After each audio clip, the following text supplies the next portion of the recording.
Assalamualaikum warahmatullahi wabarakatuh. Selamat bergabung kembali di channel pembelajaran PKN. Kali ini kita akan mempelajari materi dinamika persatuan dan kesatuan dalam konteks Negara Kesatuan Republik Indonesia bersama saya Tisnani Eka Sukmapeni. Kita mulai dengan pembahasan tentang hakikat Negara Kesatuan Republik Indonesia dan karakteristik NKRI.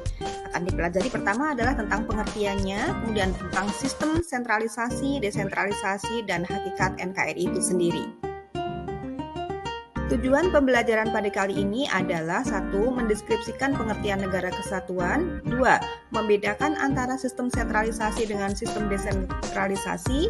3. Mengidentifikasi karakteristik negara kesatuan Republik Indonesia. Dan yang keempat, mengidentifikasi negara kesatuan Republik Indonesia menurut UUD NRI tahun 1945.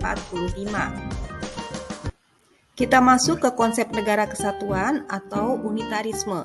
Menurut C.F. Strong, negara kesatuan adalah bentuk negara di mana wewenang legislatif tertinggi dipusatkan dalam suatu badan legislatif nasional. Maknanya adalah negara kesatuan adalah negara bersusun tunggal, yakni kekuasaan untuk mengatur seluruh daerahnya ada di tangan pemerintah pusat. Berikut ini ciri negara kesatuan. Yang pertama, pemerintah pusat memegang kedaulatan baik ke dalam maupun keluar. Hubungan pemerintah pusat dengan rakyat dan daerahnya dijalankan secara langsung. Lalu ada 1 konstitusi, 1 kepala negara, 1 dewan menteri, dan 1 parlemen. Kemudian yang terakhir, pemerintah pusat memegang wewenang tertinggi dalam segala aspek. Dalam negara kesatuan terdapat 2 sistem, yaitu sistem sentralisasi dan sistem desentralisasi. Lalu apa itu sistem sentralisasi? Yaitu semua hal diatur dan diurus oleh pemerintah pusat, sedangkan daerahnya hanya menjalankan pemerintah dan peraturan dari pemerintah pusat. Daerah tidak berwenang membuat peraturan sendiri atau mengurus rumah tangganya sendiri.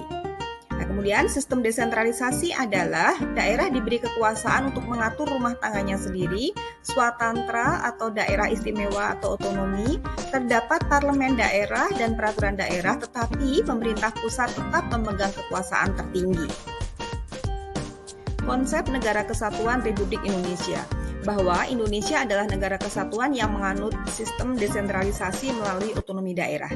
Dengan otonomi daerah, maka pemerintah pusat memberikan sebagian wewenang pemerintahan kepada daerah otonom, yaitu daerah provinsi dan kabupaten atau kota, untuk mengatur dan mengurus rumah tangga daerahnya sendiri.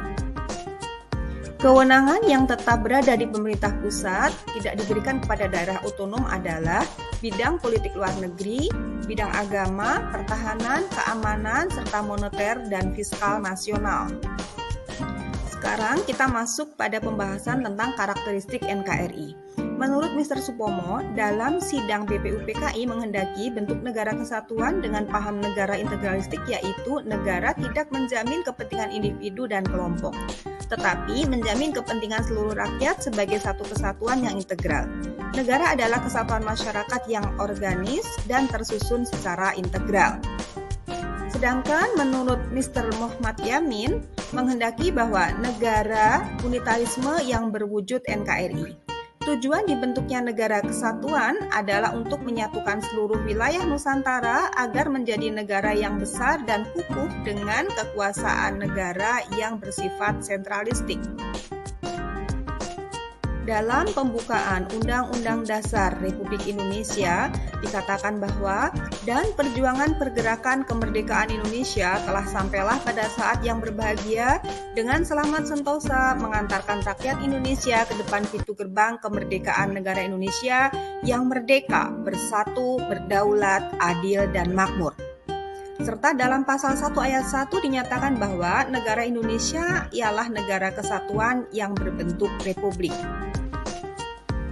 Dalam pasal 1 ayat 1 Undang-Undang Dasar Negara Republik Indonesia tahun 1945 ini merupakan tekad bangsa Indonesia yang menjadi sumpah anak bangsa pada tahun 1928 yang dikenal dengan istilah Sumpah Pemuda. Bentuk negara kesatuan Republik Indonesia ini semakin kukuh dengan adanya ketetapan MPR yang berisi tentang pernyataan tidak mengubah pembukaan Undang-Undang Dasar Negara Republik Indonesia tahun 1945 dan tetap mempertahankan NKRI. Berikutnya, dalam pasal 18 ayat 1, menyatakan bahwa Negara Kesatuan Republik Indonesia dibagi atas daerah-daerah provinsi dan daerah-daerah provinsi itu dibagi atas kabupaten dan kota yang tiap-tiap provinsi, kabupaten, dan kota itu mempunyai pemerintah daerah yang diatur dengan undang-undang.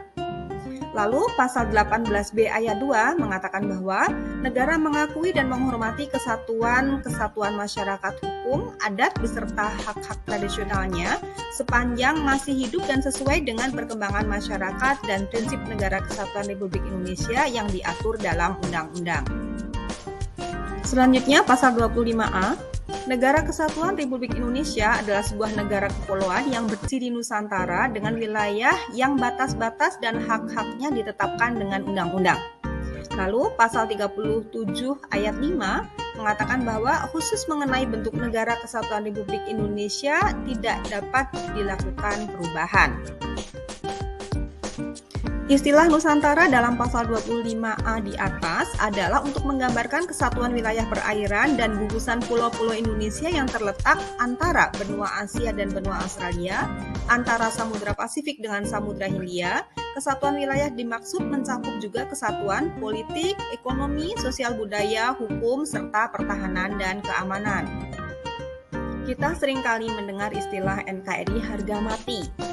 Pernyataan ini mengandung makna yang sangat dalam. Di dalamnya tergambar ketegasan sikap dan cita-cita bahwa negara Indonesia diperjuangkan kemerdekaannya untuk mewujudkan konsep negara kesatuan diimplementasikan di bumi Indonesia. Berikut adalah semangat kebangsaan yang dapat memperkokoh persatuan dan kesatuan bangsa, yaitu yang pertama, pro patria dan primus patrialis, yaitu mencintai tanah air.